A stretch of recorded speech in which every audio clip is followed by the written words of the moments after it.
Agora chega mais que ele já tá aqui com a gente. Feliz Ano Novo! Tudo bem, querido? Muito bom estar aqui nesse começo de ano já. Ai, muito bom te encontrar sempre. O nosso Obrigado. papo é sempre uma delícia. O pessoal em casa também adora. Passou bem o fim de ano? Passei bem. Que bom, que bom. Preservando, né? É, bem contido, mas passei bem. Diferente de todos os outros, né? Sim, sim. Inédito como foi o ano de 2020. Agora, o que não é inédito, o que não é novidade, infelizmente, Pois é. é esse assunto que a gente vai tratar aqui. Eu confesso que cada vez que eu vejo imagens dessa situação, que eu leio as notícias, parece que eu morro um pouco por dentro, assim. É um assunto que me deixa particularmente triste de ver o que a humanidade está fazendo com a própria casa. E aí a gente escolheu hoje o assunto dos oceanos para conversar com o Tomás, extremamente consciente, inclusive educador ambiental, ajuda as pessoas a entender o que a gente está fazendo com o planeta, para ver se a gente abre um pouco os ouvidos para esse assunto, que é de extrema urgência que a gente resolva de uma vez por todas, né, Tomás? Imagino que você, como biólogo, educador ambiental, também deva sentir uma profunda tristeza cada vez que você vê a nossa realidade. Com certeza. Literalmente a gente acaba morrendo um pouquinho por dentro, né? Porque os microplásticos, que são resultado da decomposição de grande parte desses resíduos, a gente cada vez mais está comprovado que estamos ingerindo eles na nossa água mineral, que vem no galão, na nossa cerveja, no peixe que a gente em peixes come, que nós comemos, né?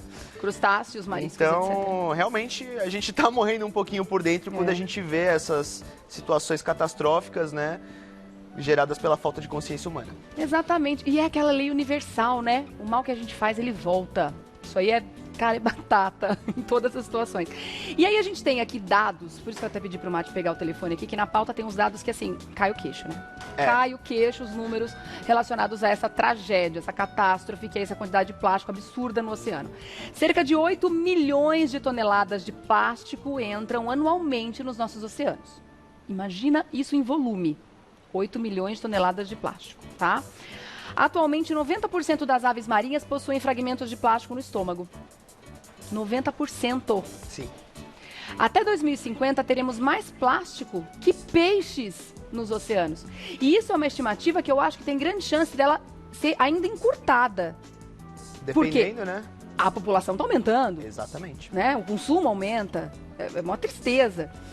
E aí, como você falou, todo mundo acaba sendo prejudicado, né? Da menor das vidas que está ali no oceano até as maiores, né, Tomás? Exatamente. Até porque o plástico ele entra na cadeia alimentar através de diversos níveis, né? Então, às vezes a ave marinha come, às vezes o peixe come, às vezes bactérias microscópicas, o fitoplâncton ali pode estar contaminado e entra nessa cadeia alimentar de uma forma que, como você disse, 90% das aves marinhas, por exemplo, já estão contaminadas.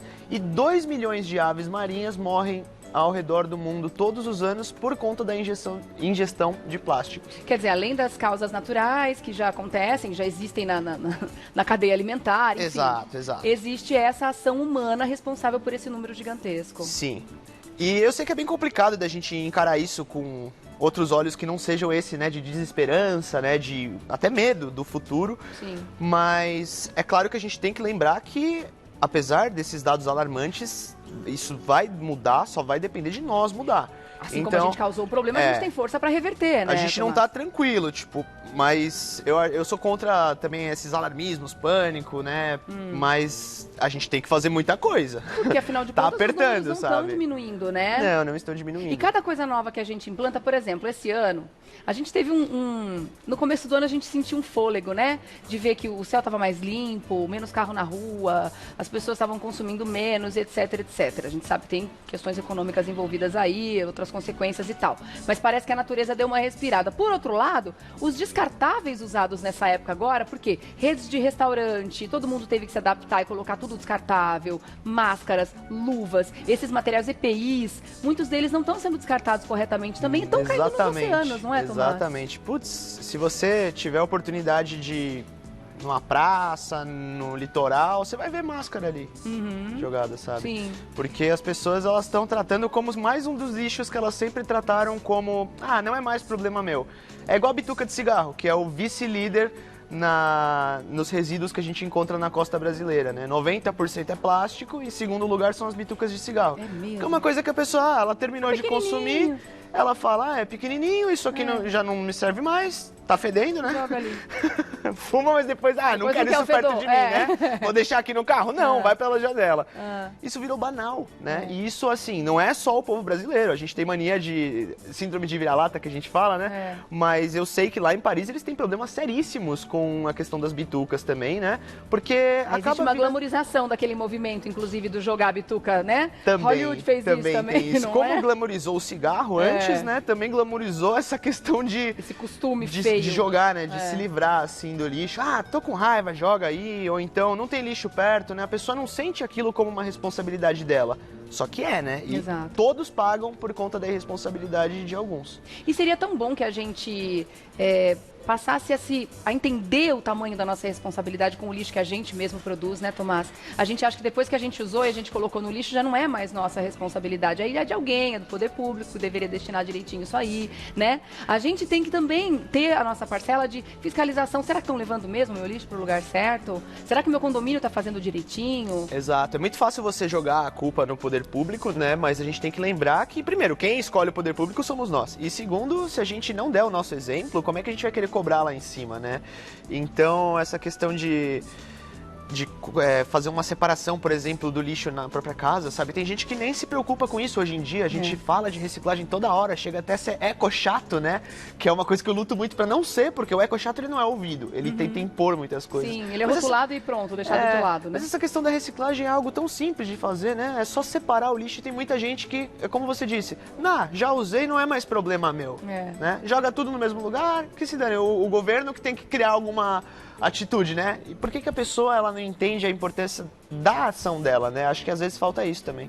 Você sabe que eu vou só contar uma experiência pessoal muito rápida, assim, para ilustrar o quanto, às vezes, a ação discreta de uma pessoa faz com que você reflita e entenda a sua responsabilidade em cima do lixo. Uma vez eu fui numa pousada, num paraíso que temos aqui no Brasil, em Minas Gerais, Vale do Matutu, e o dono da pousada, a Liz ainda usava fralda nessa época, né? E aí o dono da pousada disse assim, olha, aqui a gente recicla todo o nosso lixo, tá? A gente tem um lugar para onde a gente leva o nosso lixo reciclado. Até arrepia, porque eles são tão queridos e deixaram um legado tão maravilhoso na nossa vida, assim. Eu já reciclava, mas aí a gente acha assim, porque eu tô na pousada dele, porque eu tô no hotel dele, a responsabilidade sobre o lixo que eu produzo é dele e não minha. Só que não, ele me fez entender de um jeito muito bacana. O lixo orgânico ele colocava tudo ali, os pacus comiam, as aves iam ali num platô que ele colocava ali, servia de alimento para outros animais, etc. E o lixo reciclava, ele reciclava. Ele falou assim, Regiane, a única coisa que eu não consigo reciclar aqui e dar fim é as fraldas da sua filha. Então eu vou pedir para que você recolha tudo enquanto você estiver aqui, no seu período da estadia com a gente, e no final você vai levar lá no lugar de descarte na cidade.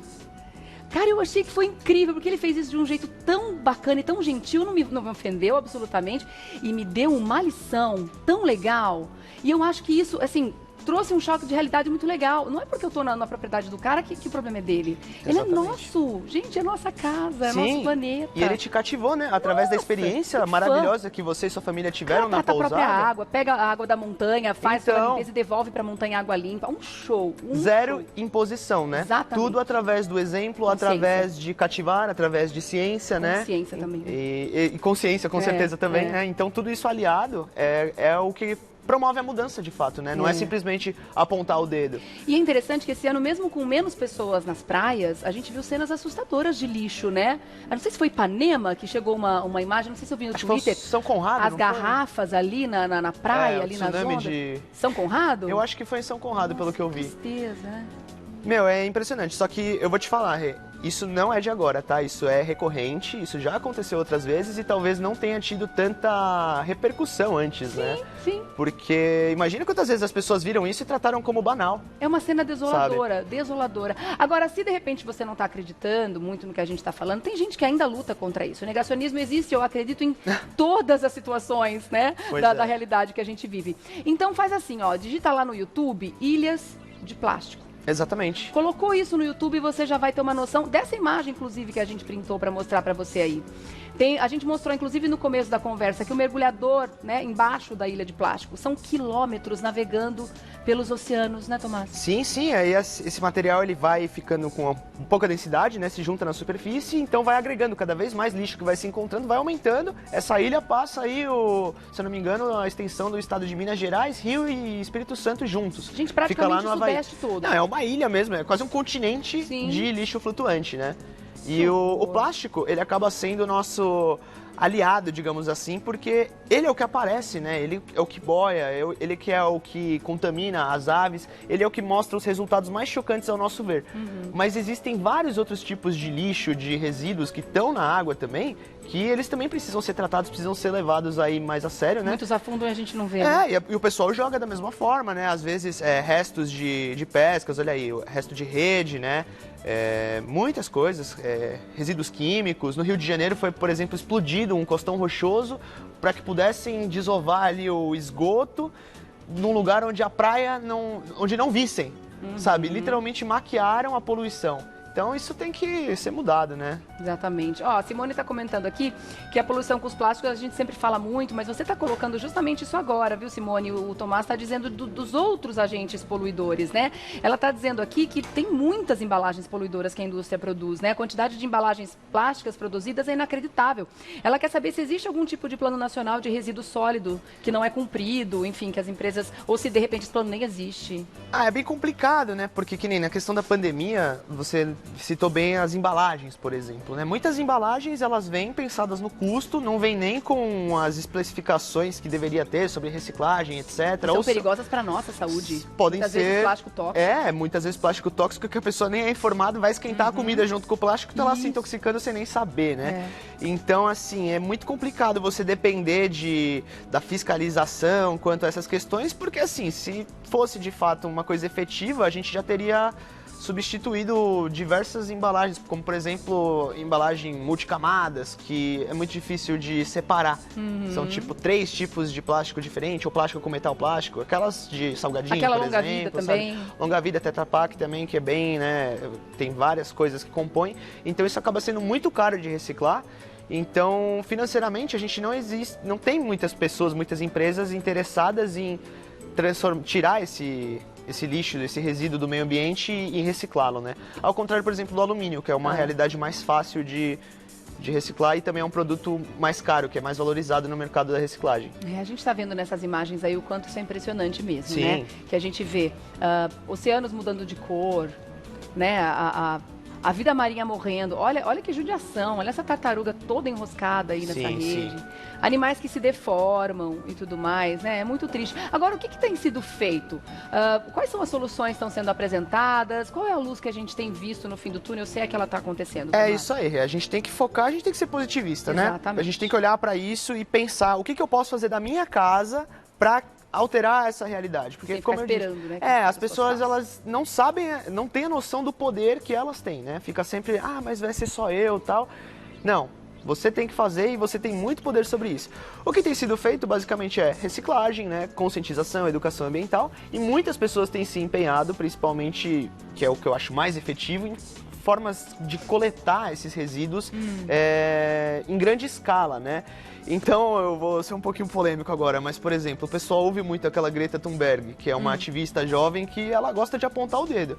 Mas ela não apresenta muitas soluções, ao meu ponto de vista. Agora, tem um cara chamado Ryan's Recycling, que é um menininho que ele criou uma empresa gigantesca, provavelmente sem fins lucrativos, até porque é um fim muito nobre, de reciclagem, e esse menino sim está fazendo a diferença para retirada tem lá os números no site, depois vocês olham aí, Ryan's Recycling.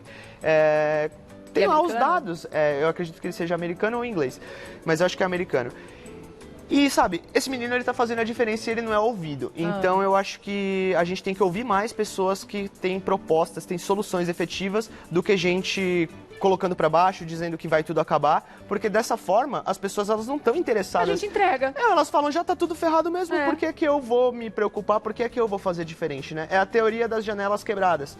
Por que eu vou cuidar de um prédio que já tá com várias janelas quebradas? E existem empresas também tentando limpar, fazer alguma coisa? A gente vê algumas imagens aí de arrastão, de material, nanotecnologia sendo aplicada nisso. Então, assim, tá difícil, como eu disse, todo mundo tem que fazer sua parte, é fundamental, senão a gente não vai conseguir, mas também tem muita gente empenhada, estudando bastante e trabalhando bastante para alterar essa realidade, né? Então, vai depender de todo mundo, mas eu acredito que é possível. E se de repente a pessoa não tiver a conscientização necessária pensando nos outros, ou pensando nos animais, nas aves, nos animais marinhos que estão morrendo, pense em si. Ou nos no filhos. legado, na família, no que vai acontecer no futuro, com o que tipo de planeta é esse que a gente vai entregar, sujo, emporcalhado, praias impossíveis de se usar. Uma praça que você não consegue sair para passear com o seu cachorro, com o seu filho, com o seu bebê, porque a cada metro quadrado que você anda tem lá uma embalagem, uma máscara, um lixo, tudo sabe? contaminado, sujo. Exatamente, né?